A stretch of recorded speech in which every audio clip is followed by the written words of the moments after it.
Hello farmers, welcome. Today I have a long story for you. When I was a young boy back in the village, I used to keep chicken as a hobby. Those birds hardly got sick. They were my warriors, simply bulletproof. Later in life, I decided to venture into commercial farming of improved breeds. I bought feeds and kept them clean. I must admit that I was good in all that.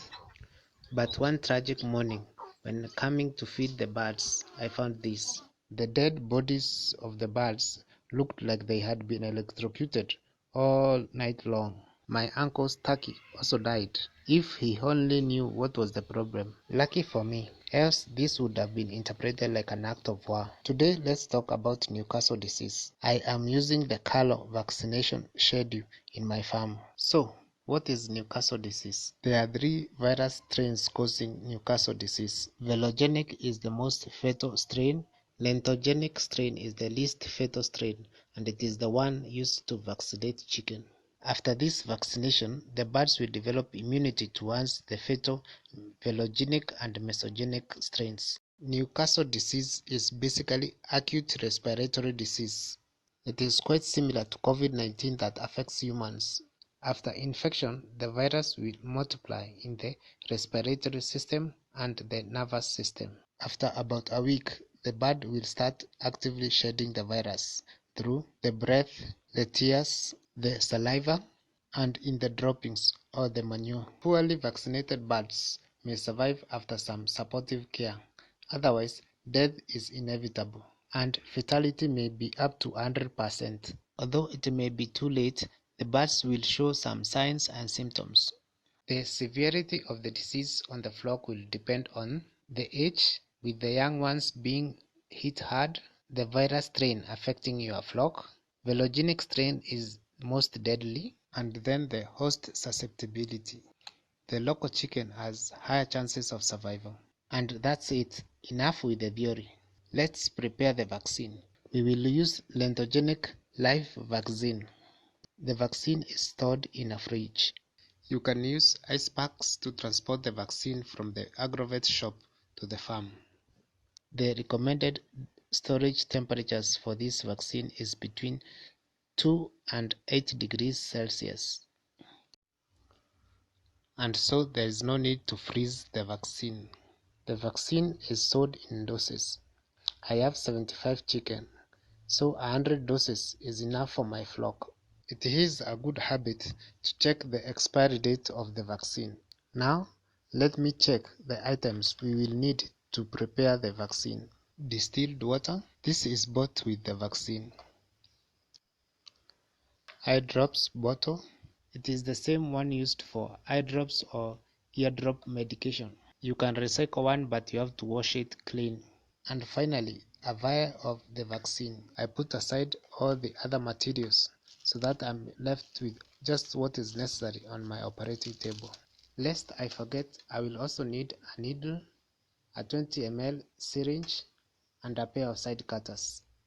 The side cutters are to help me to open the safety seal on the vaccine vial. Well, you can always get creative and use what is available for you, but never use your set of teeth. If you're not comfortable doing this, you can contact your local or county vet officer for assistance. They will assist at a fair price. A farmer friend of mine told me that he was charged 10 shillings per chicken. I think that's affordable for a few chicks, but for a large population, you must negotiate or do it yourself. For me, I like doing it myself. It is cheaper and there is too much fun. Here I'm using a new needle and a 20 ml syringe. The gauge of the needle does not matter much. I am breaking the seal of the distilled water. Only distilled water is used to dissolve the vaccine. You should never use tap water to dissolve the vaccine. Well, the thing is, tap water may be clean, but it's not necessarily pure. I'm sure you have seen the milky appearance of tap water. Sometimes you may even smell bleach on the water. The water supply company uses chlorine to disinfect its water. The chlorine is a well-known disinfectant, and it will kill your live vaccine instantly. There is also suspended minerals and ions that will bind to your vaccine and reduce its efficiency. Now, back to the project. I am using the needle to introduce the distilled water into the virus vial. Once you puncture the rubber seal on the bottle, the water will be sucked immediately as there is a vacuum inside the bottle. The virus comes packed in powder form and it will readily dissolve in water. I just need 5 ml to do the job. I will turn the bottle continuously to assist the virus mixed with the water. I am sure this may look complicated to some of you, but once you do the procedure more than once, then the next time everything will flow smoothly. In fact, you may be amazed on how experience makes a task a hobby. I am using a needle to draw the solution from the vial. I need to put the solution into the dropper bottle that I will be using for application. I ensure I completely empty the vial. Each drop matters, so I cannot afford to waste any at this stage. By the way, do you know once the chicken is vaccinated, it does not mean it will not get infected? Vaccination just improves the immune response of your birds. So when the real infection sets in, your birds will stand a better chance of survival. In fact, for this disease, Newcastle, you may be required to do a booster shot every 3 months. Check and follow the recommended vaccination schedule for your breed. And now I'm done with the preparation. Let's go to the field. According to my vaccination schedule, this vaccine can be administered into the drinking water or via the eye drop. In very cold areas or weather, you may wait until the cows come home, but the chicken will not drink water.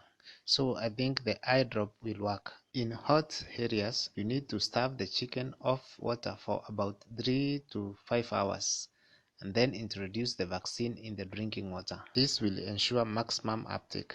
Let me demonstrate the eye drop method. Do not vaccinate sick chicken. You may choose to treat the chicken first, and once it's healthy, then you can vaccinate at a later date. To help me keep track of the vaccinated birds, I do this in the morning. As I release the birds from the cages, I vaccinate each before setting it free.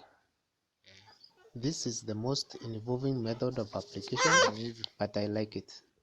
You just need to keep track of what you are doing. Each chicken gets 1 drop in the eye. I will put the remainder vaccine into the drinking water. This is exactly what you would have done if you had opted for drinking water method.